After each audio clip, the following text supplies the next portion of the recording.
A wraparound porch perfect for sipping coffee on cool mornings. The kind of house you see in magazines, the kind that makes people stop and admire.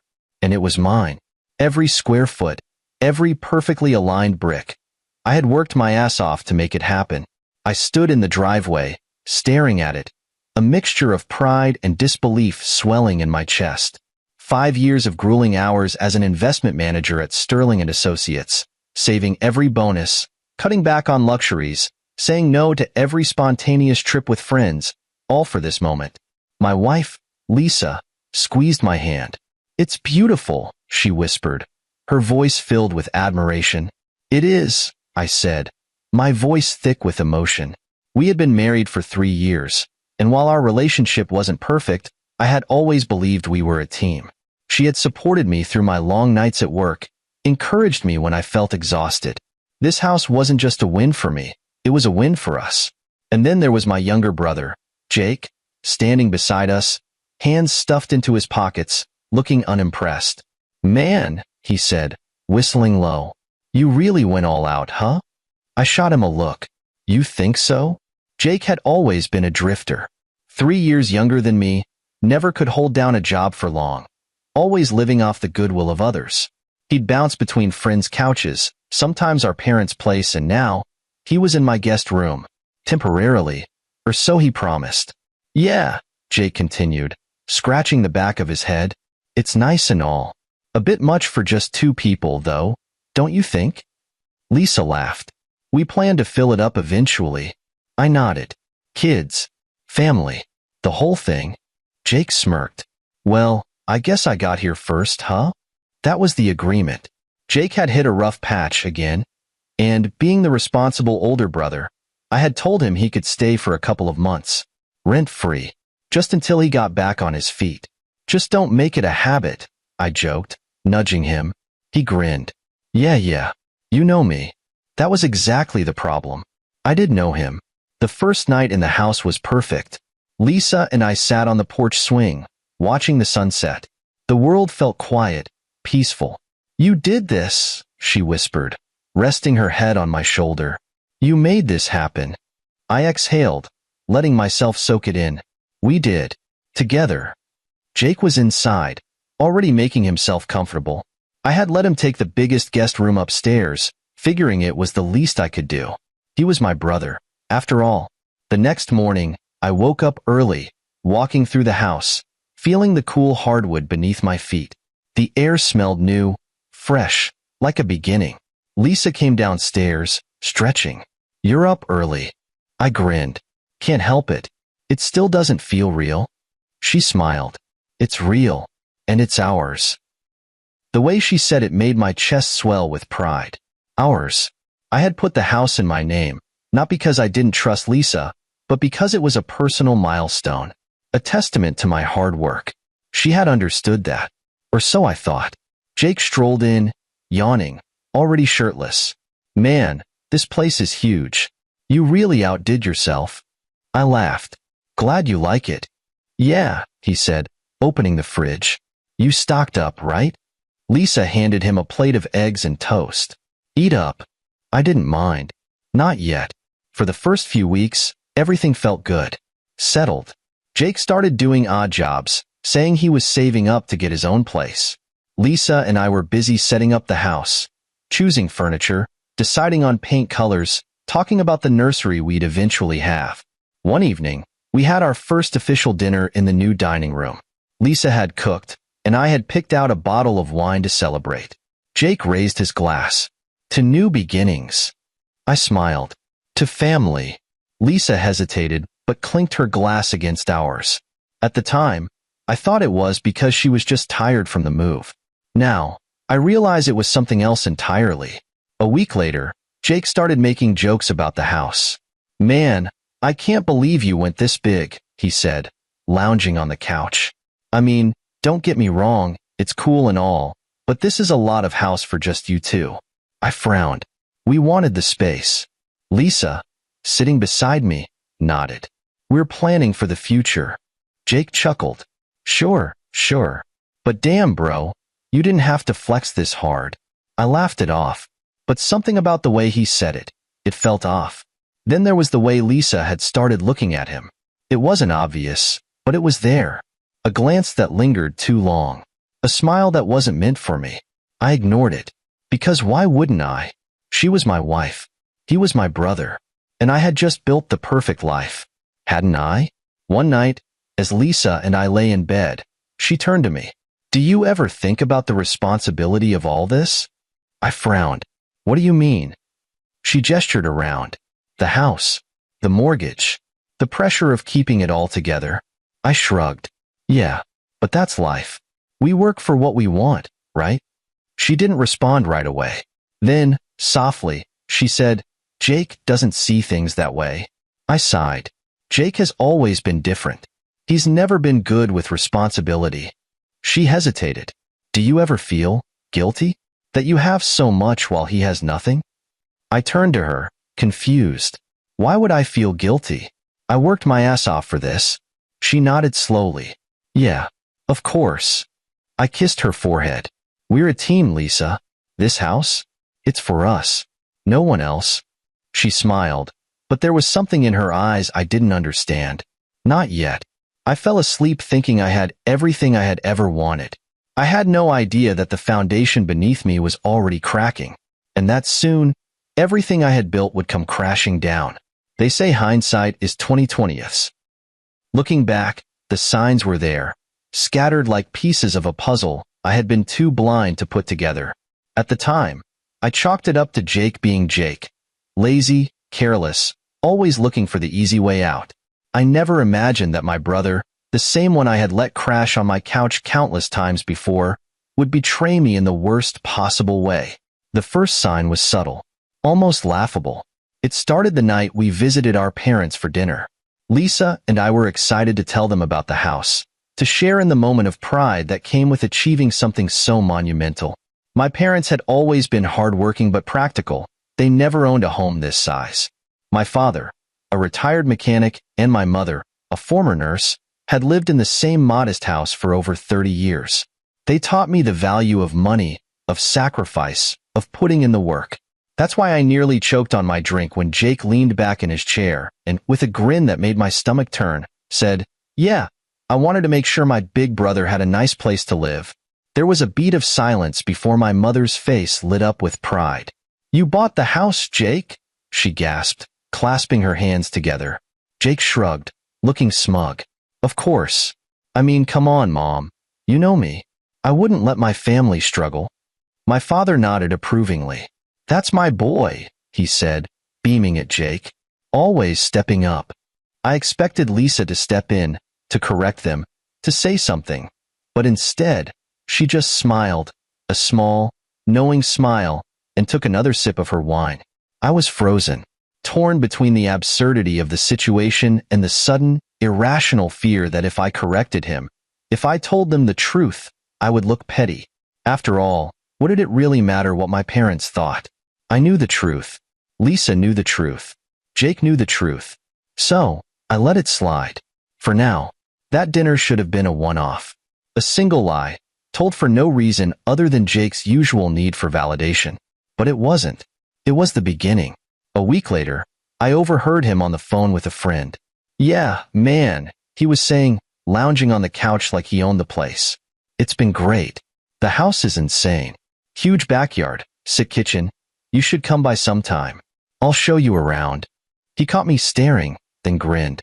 Yo, bro, we should throw a party or something. I repeated, arms crossed. Jake laughed, like I had just made a joke.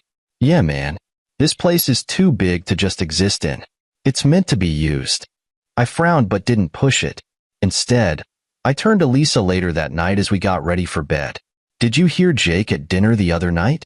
She looked at me through the mirror, brushing her hair. What about it? He told Mom and Dad that he bought the house. She shrugged. Yeah, I noticed. I waited, expecting more. A laugh. That's ridiculous. Anything. But she just kept brushing her hair. It didn't bother you? I asked. Lisa set her brush down. It's just Jake being Jake, isn't it? He's always been, I don't know, a storyteller. I narrowed my eyes. A storyteller? He's lying. To impress mom and dad, she said, turning to face me. Who cares? We know the truth. I let it drop, but something about the way she said it, so dismissively, didn't sit right. At first, Jake had been grateful to have a place to stay. He kept a low profile, cleaned up after himself, even made jokes about how he wasn't planning to freeload forever. Then, little by little, that attitude changed. I'd come home from work to find him sprawled across the couch, watching my TV like he paid the bills. Lisa would be in the kitchen, laughing at something he said, handing him a plate of food before she even acknowledged me. Hey, I'd say, setting down my briefcase. Jake would glance up. Yo. Lisa would smile. Hey babe, how was work? But her focus would still be on him. And then the casual comments started. You know, man, I think you and Lisa got lucky with me being here, Jake said one night, stretching lazily. Keeps things from getting too boring, you know? I mean, this house is huge. Feels kinda empty without a third person. I laughed, thinking it was a joke. Yeah, well, I'm sure Lisa and I will manage. Jake smirked. I don't know, bro. I think she likes the company.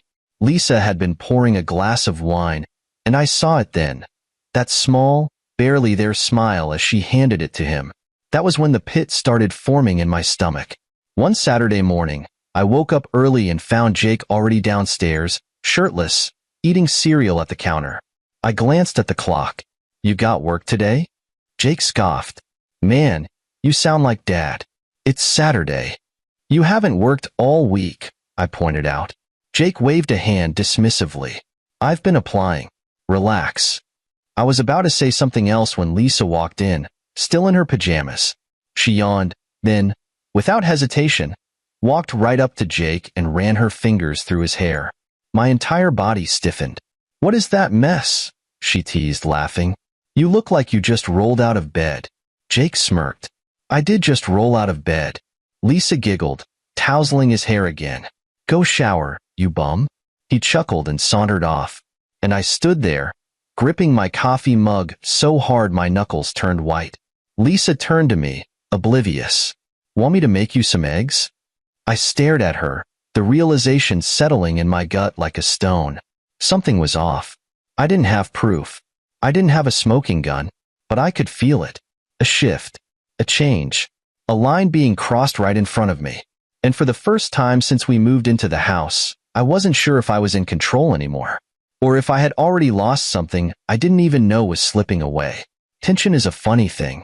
It doesn't hit you all at once. It builds. Slowly. Subtly. Like a pot of water on the stove, the heat rising so gradually that you don't realize it's boiling until it spills over. That's exactly what was happening in my house. Jake had been staying with us for months now, and what started as a temporary arrangement had turned into something else. Something I couldn't quite put my finger on, but I felt it, gnawing at the back of my mind. At first, it was small things. Annoying but not alarming. He'd leave his stuff lying around, borrow my clothes without asking, eat the last of the food Lisa had cooked without considering anyone else. Normal little brother behavior, I told myself. But then it escalated. Jake was treating my home like his personal playground. And Lisa? She didn't seem to mind. The inside jokes. I started noticing the little things first. The way they had inside jokes I wasn't a part of. The way their conversations had a familiarity that hadn't been there before. One evening, I walked into the living room after work and found them laughing. Deep, belly laughs. The kind you have when you're sharing something intimate. What's so funny? I asked, dropping my bag by the door. Lisa wiped at her eyes. Oh, nothing. Just something Jake said. Jake smirked, lounging on my couch like he owned the place. Yeah, man, inside joke? I forced a chuckle. Cool. Let me in on it. Jake and Lisa exchanged a look. A split-second glance, but I caught it. Lisa waved a hand. It's nothing, really. I stood there for a moment, staring at them. Something twisted in my gut, a feeling I couldn't name, but it stayed with me the rest of the night. The overstepping.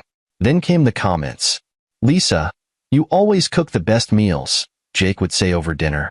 Man, I don't know how you put up with my brother. He can barely make toast. Lisa would laugh, shaking her head. Oh, I don't mind taking care of things. Jake smirked. Yeah, I can tell. The way he said it. The tone. It made my skin crawl. Then there were the accidental touches. Lisa brushing past him in the kitchen, her hand lingering on his arm a fraction of a second too long.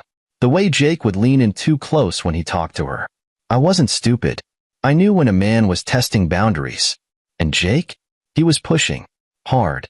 The shirt incident. One Saturday morning, I walked downstairs and found Lisa in the kitchen, making coffee. She was wearing one of my shirts. At least, that's what I thought at first. Then Jake strolled in, stretching. You sleep okay? Lisa asked him, handing him a cup. Like a baby, Jake said, ruffling his hair. I frowned, my eyes darting between them. Something wasn't right. Then I looked closer. The shirt Lisa was wearing? Not mine. It was Jake's. A cold wave washed over me. My jaw clenched. That's your shirt? I asked, my voice carefully controlled. Lisa blinked, looking down like she hadn't realized. Oh, yeah. I just grabbed something comfortable. Jake chuckled. She looks good in it, doesn't she? Something in me snapped. I didn't say another word. I turned around, grabbed my keys, and left the house. I drove aimlessly, gripping the steering wheel so tight my knuckles turned white. My thoughts were racing, looping the same question over and over again. Was I imagining things? Was I overreacting? No, this wasn't normal. My wife was wearing my brother's shirt, and he wasn't bothered by it. If anything, he looked proud. When I came home later that night, I found Lisa waiting for me. You okay? She asked softly. I exhaled.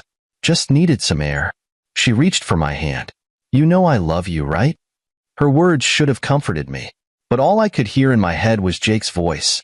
She looks good in it, doesn't she? And for the first time, I didn't believe her. The final straw. The moment everything became undeniable happened a few days later. I had taken the afternoon off work, something I rarely did. I didn't tell Lisa or Jake. I just wanted to come home, surprise Lisa, maybe take her out for lunch. I parked down the street, walked up the driveway, and reached for the doorknob. The moment I stepped inside, I heard them. Laughter. Low voices. Playful. I followed the sound into the living room. Jake and Lisa sat close together on the couch, wine glasses in hand. Jake was holding her phone, scrolling through something, while Lisa leaned in, practically pressed against him. And then, I saw it.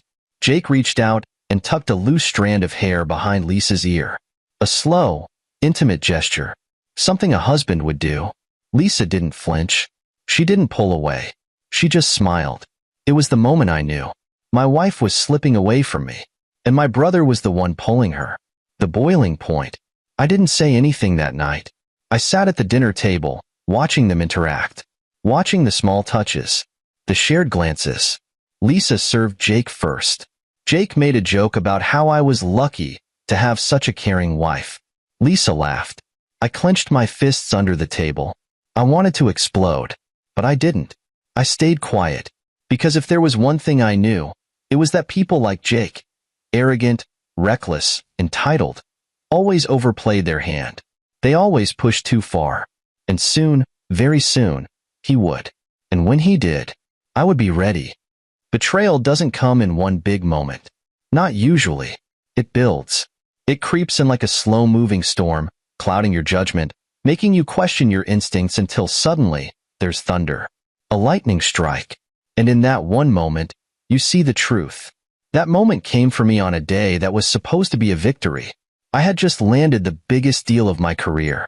The Anderson contract, millions in investments, a game changer for my firm.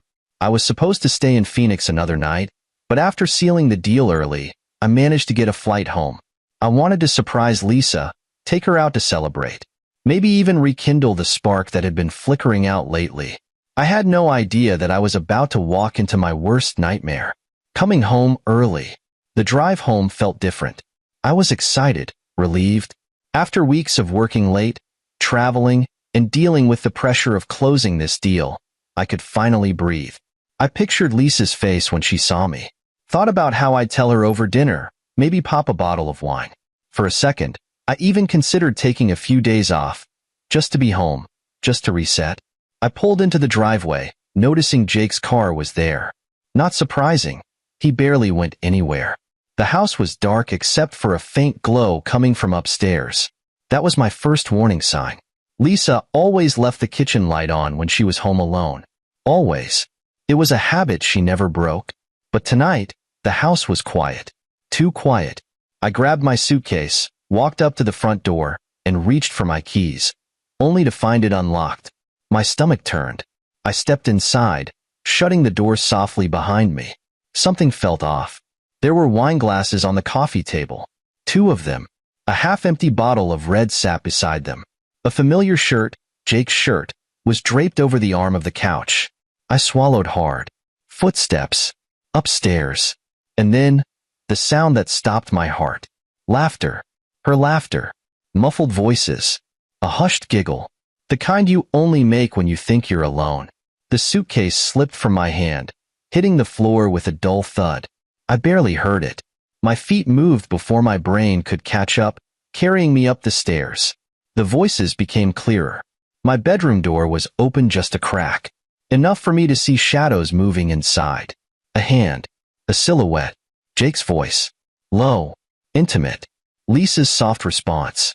I pushed the door open, and there they were. In my bed. Frozen in time. It was like stepping into an alternate reality. A world where nothing made sense.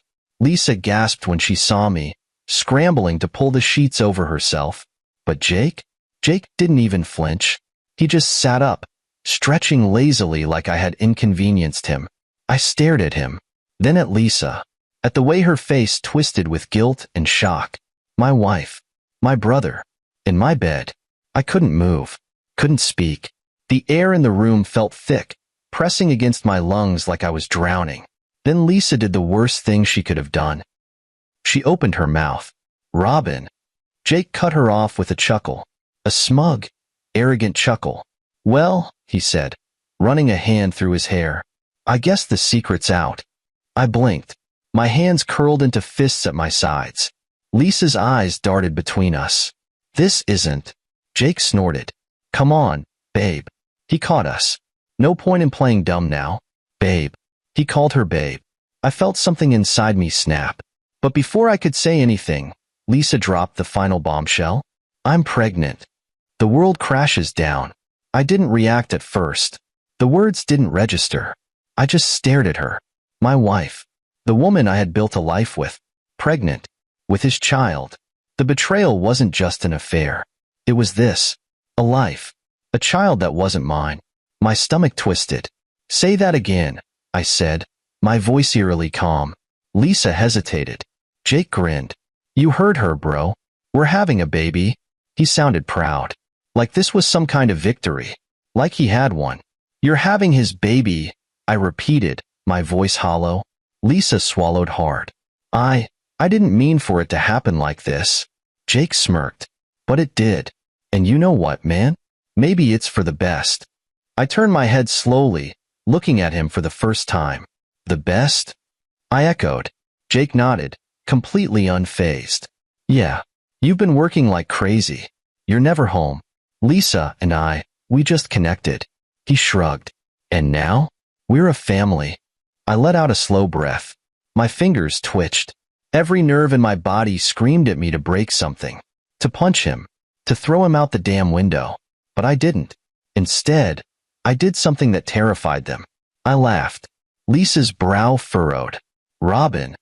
I held up a hand, still laughing. Then I shook my head and exhaled. You really think you're taking over my life? I asked, looking between them. You actually believe that? Jake crossed his arms. Look, man, I get that you're upset, but what? I cut him off. You think you own this house? That you can replace me? Jake rolled his eyes. Lisa and I are together now. It only makes sense for you two. To what? I stepped closer, my voice dropping to a deadly whisper. Leave. Jake didn't answer. Lisa shifted uncomfortably. I smiled. Oh, you two are so stupid. Jake frowned. What's that supposed to mean? I turned to Lisa. Tell him, sweetheart. She swallowed. Tell him what? I leaned in, lowering my voice. That I own this house. The color drained from Jake's face. What? This house. The mortgage. The deed. Everything. I smiled coldly. All in my name. Lisa's lips parted. Jake's smirk faltered. No, that's not true. Lisa said. Lisa's voice was small. I thought. I pulled out my phone, scrolled to my documents, and turned the screen toward them. Jake's face went slack as he read my name on the house deed. His reaction? Priceless. I let the silence hang between us before I delivered the final blow. You have 1 hour to pack your things and get the hell out of my house. Lisa's mouth opened in protest, but I cut her off. Both of you. And just like that, the little empire they thought they had built crumbled. You'd think after being caught, after being exposed in their pathetic little fantasy, Jake and Lisa would have had the decency to be ashamed, to be scared. But no, they had the audacity to act like I was the unreasonable one. Jake, standing there in my bedroom, in my house, with my wife, still had the nerve to try and make this my problem. Look, man, he said, running a hand through his hair like he was the victim here. I get that this is a shock, but we don't have to make this ugly. I stared at him, my hands twitching at my sides. I had never hit my brother before. I had never wanted to as badly as I did in that moment. Ugly? I echoed, my voice eerily calm. Lisa, still wrapped in my sheets, had the nerve to step forward, like she was going to comfort me. Robin, I know this is hard. I took a step back, disgust curling in my stomach. Don't. Her face twisted with something that almost looked like offense, like I was the bad guy. Jake sighed heavily. I'm just saying, let's be adults about this. I barked out a short, humorless laugh. Adults? You're talking to me about being an adult? You couldn't even pay rent without my help, Jake? And now you think you can play house in my home? Jake's expression hardened, but I wasn't finished. And you, I turned to Lisa, who had the decency to at least look slightly guilty. You really let him convince you that he had anything to offer you? Lisa crossed her arms. It's not about money, Robin. I tilted my head. Oh, then what is it about? Love? Passion? A connection? She hesitated. Jake stepped in. It's about us, man. Lisa and I. Stop saying her name like she's yours. My voice dropped dangerously low, and for the first time, Jake flinched. You used me. You stayed here, lived off me, and now you think you can kick me out and take over my life? Jake squared his shoulders, trying to regain some of that false bravado. It's just, it makes sense for you to leave. Lisa and I are. I held up a hand. Let me make something crystal clear. You don't get to decide anything. You have no power here, Jake. You have nothing. Lisa's arms tightened around herself. I could see the wheels turning in her head, see her realizing that maybe, just maybe, she had backed the wrong horse. Jake, though? He was still too damn arrogant to grasp the reality of his situation. This isn't just about the house, he argued. It's about what's best for our baby. I went still. Our? Jake puffed out his chest like he had made some grand declaration. Yeah, we're having a family now. That means stability.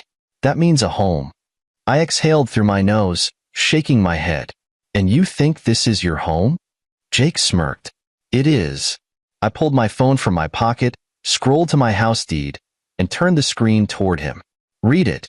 Jake frowned, eyes darting to the screen. The moment his brain processed what he was looking at, his entire expression shifted. The arrogance drained from his face, replaced by something ugly. That's... I cut him off. That's my name. On my house. On my mortgage. Every brick, every tile, every goddamn blade of grass outside. Mine. Lisa looked at me, eyes wide. Robin, I turned to her sharply. What? You thought Jake owned this house? Did he tell you that? Did he make you think you were leaving me for someone who actually had something to offer? She didn't answer.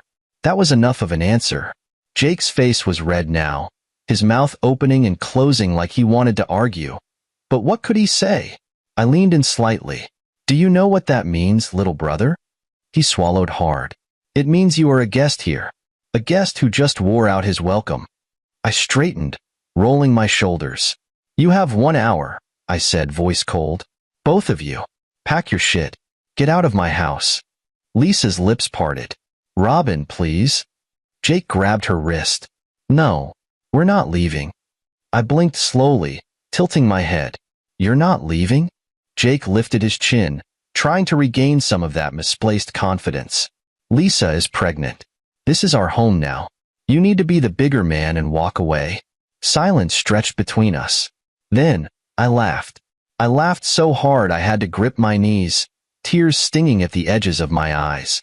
Lisa shifted uncomfortably. Robin. I straightened, still chuckling. Jake, you absolute moron. Jake clenched his jaw. I don't see what's so funny. I wiped at my eyes. You think you can tell me to leave my house? Jake squared his shoulders. Lisa and I don't care. I cut in sharply. You don't make decisions here. You don't get a say in what happens next. You've never paid rent, never contributed to anything, and now you want to act like you're in charge? Jake didn't respond. Lisa hesitated. But where are we supposed to go? I shrugged. Not my problem. Jake took a step closer, dropping his voice. Look, man, I get that you're upset, but be reasonable. I stepped toward him. You have 45 minutes now. Jake's eyes darted to Lisa, like he was hoping she'd step in, hoping she'd still have some sway over me.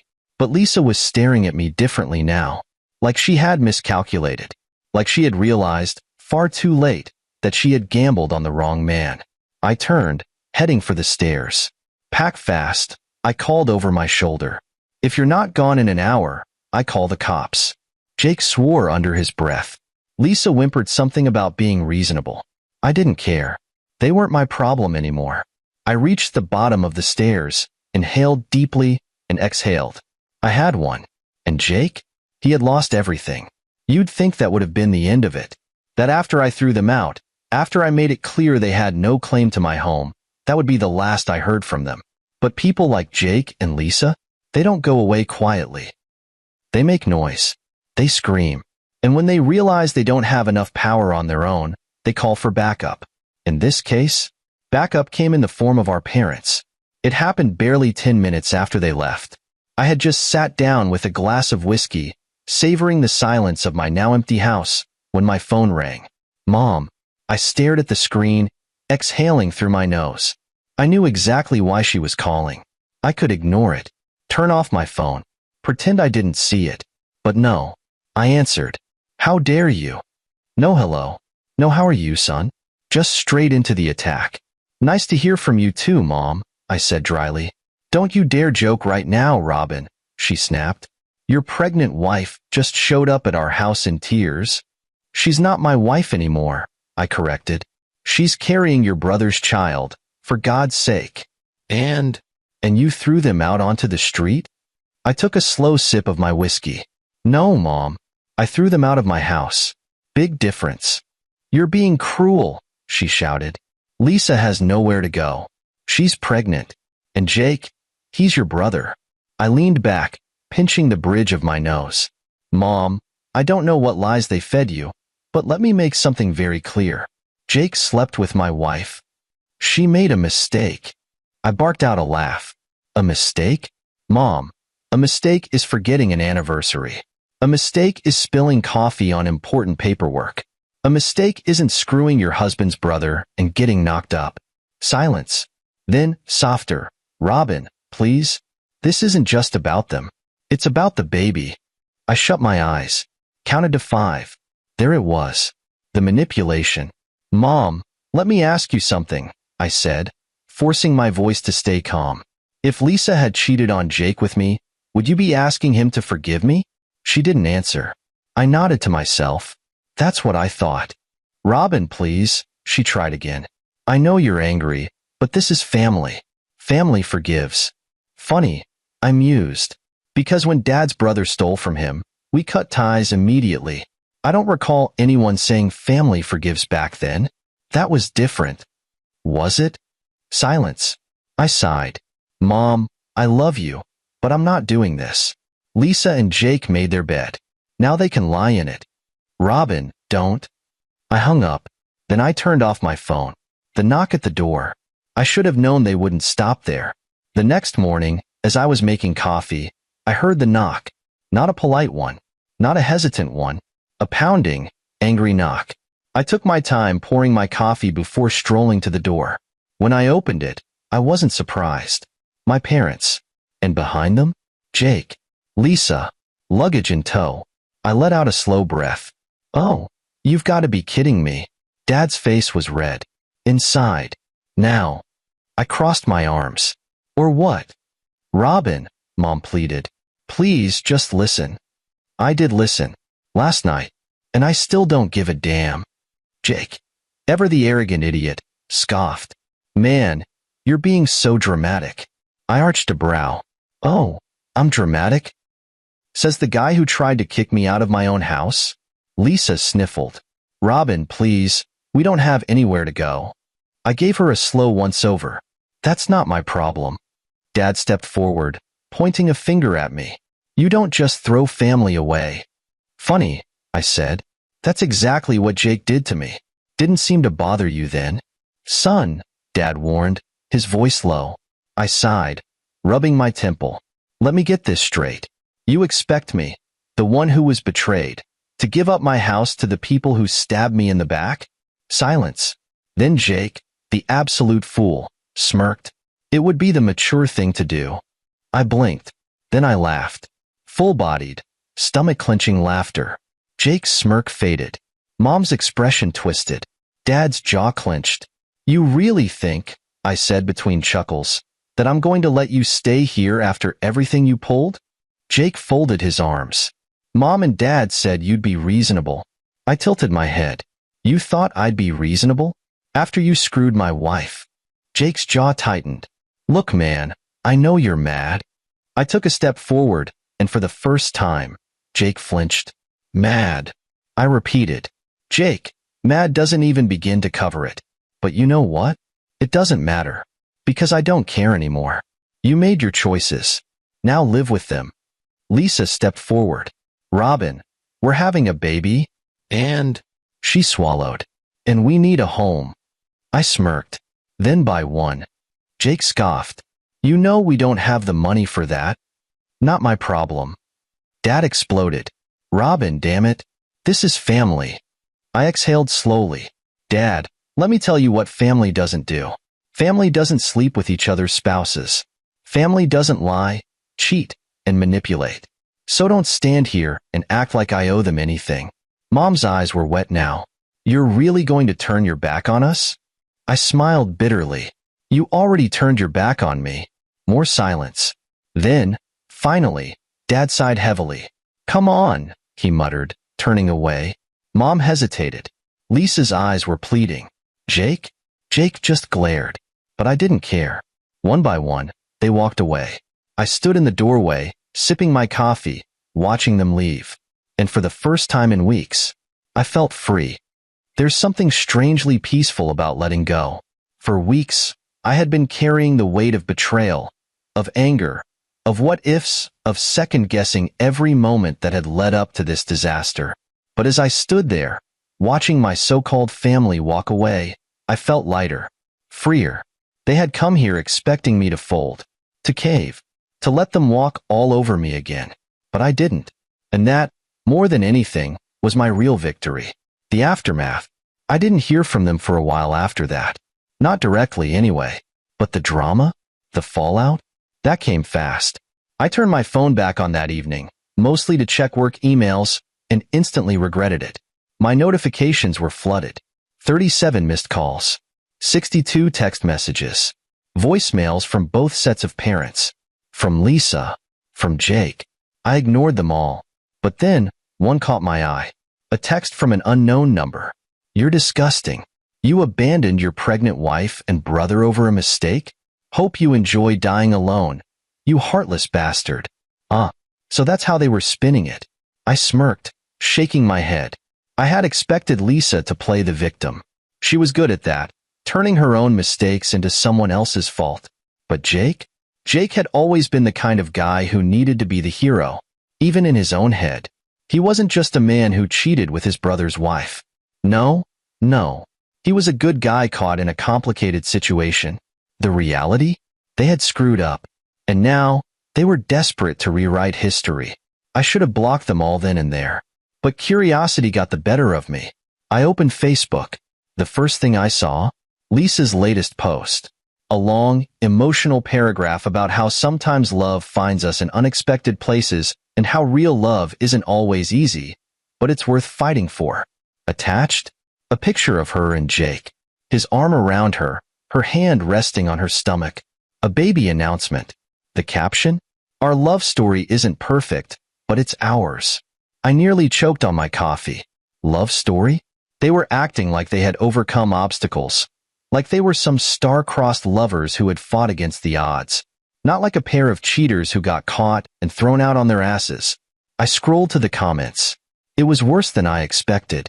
Jake's friends, people who knew me, were praising him, calling him a real man for stepping up. Lisa's friends were saying how brave she was, how strong she was for choosing love. And then there were the family comments. Mom, proud of you both. The world doesn't understand, but love is love. Dad, ignore the haters. A baby is a blessing. You'll be amazing parents. I stared at my screen, stunned. They weren't just accepting what happened. They were celebrating it. The call that ended everything. I could have left it alone, could have walked away and ignored them, let them play their little game. But I was done being quiet. So I dialed my mother's number. She answered on the first ring. Robin, I was hoping you'd call. I didn't waste time. What the hell is wrong with you? She sighed. Robin, please. No, you don't get to please me. I gritted my teeth. You're actually sitting here, pretending like what they did was okay? They're starting a family. They're starting a lie. Robin. Don't, I snapped. You know damn well what they did. But instead of holding them accountable, you're out here praising them?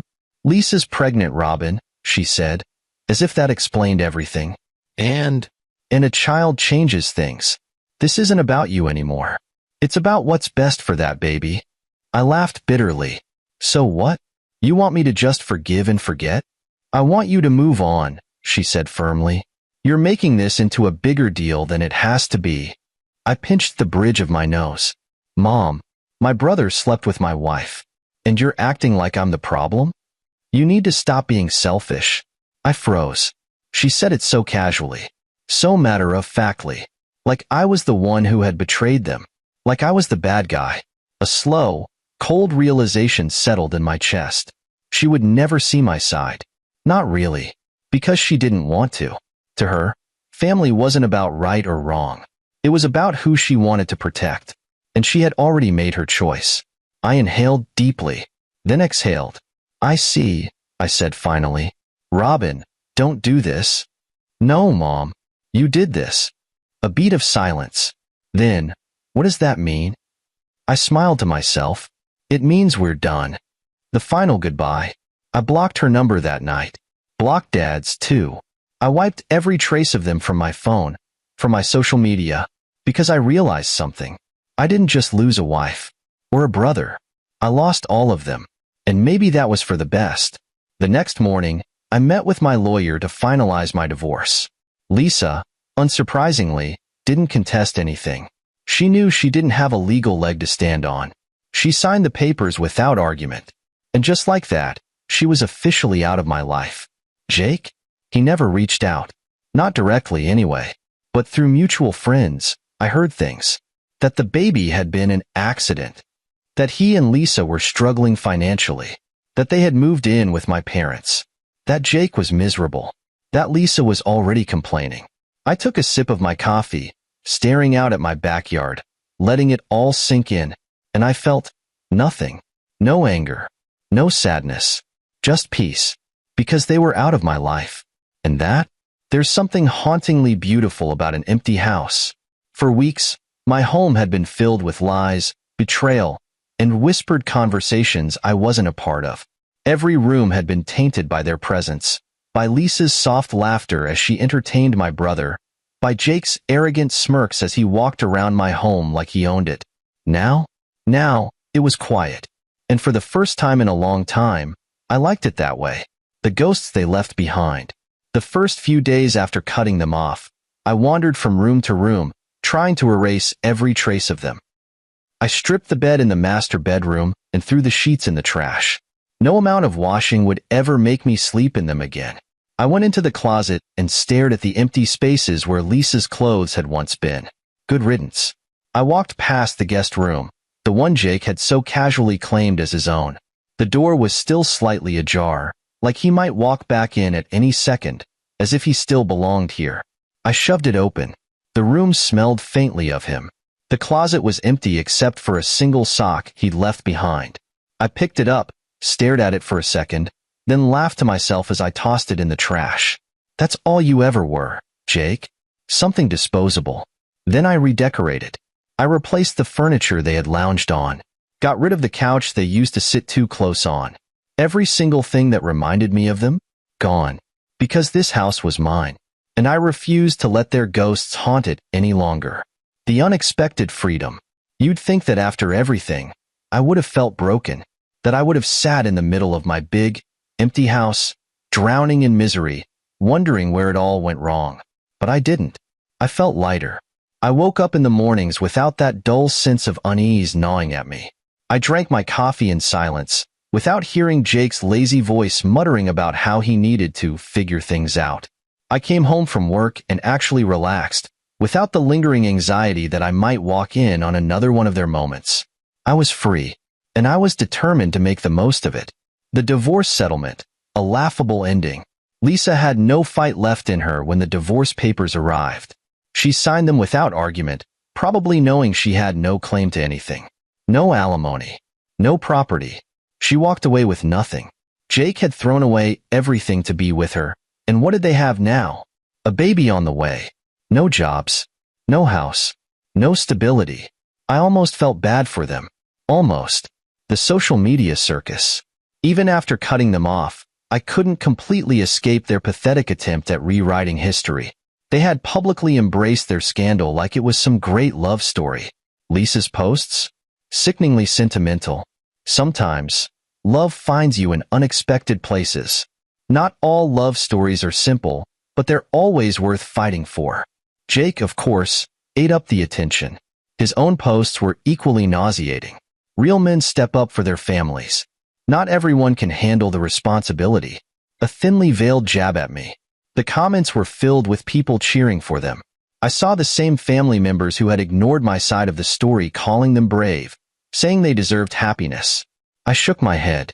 Let them have their fantasy. Because I knew the truth. And truth has a funny way of catching up to people. Despite their online fairy tale, the reality was far less glamorous. A mutual friend, someone who actually saw through their lies, updated me on their situation. Lisa and Jake had moved in with my parents, living in my old childhood bedroom. Cramped, miserable, trapped. Lisa, used to a comfortable life, was already complaining. Jake, shockingly, wasn't handling responsibility well. Money was tight. Fights were frequent. And the baby? That wasn't the fairy tale ending they had expected. It was pressure. It was stress. I could almost hear their arguments. You said we'd have a home, Jake. Well, I thought we would. But your ex wasn't supposed to be such a selfish hole. This isn't what I signed up for. I laughed to myself. They deserved each other. A chance encounter. A few weeks later, I ran into an old friend. Man, he said, shaking his head. I still can't believe what happened. You okay? I sipped my drink. I'm great. He blinked. Really? Better than ever. He laughed. Damn. I figured you'd be a mess. I grinned. Nope. Just enjoying life. He studied me for a moment, then smirked. Well, Jake's definitely not enjoying his. I raised a brow. Oh. Yeah, he said. I saw him the other day. Dude looks rough. Good, I said simply. Lisa too, he added. Heard she's already regretting everything. I shrugged. Not my problem. He clapped me on the back. Damn. You really won this one, huh? I chuckled. I did, didn't I? Peace looks good on me. I didn't rush into dating. Didn't feel the need to prove anything. I just lived. Focused on my career. Took up new hobbies. Traveled. Did things I had put off because I had been too busy being the responsible husband. And for the first time in years, I felt like me again. The final blow. Months later, I got one last update. Jake and Lisa, they had broken up. Didn't even make it to the baby's first birthday. Apparently, Jake had started seeing someone else. Lisa had lost it. And my parents? Well, they weren't as supportive once they realized Lisa had become their burden. She had no house, no savings, no backup plan. She had thrown everything away for a man who couldn't even stay faithful for a year. Meanwhile, I was thriving. And they were stuck in the mess they had created. The house is peaceful now. Some nights, I sat on my wraparound porch, sipping whiskey, staring out at the sky. I thought about how different things could have been. How I could have been stuck in that toxic relationship, blind to what was happening right under my nose. But I wasn't. I was free. And sometimes peace is the best revenge. Because while they were struggling, while they were falling apart, I was here, in my house, alone, but happier than I had ever been.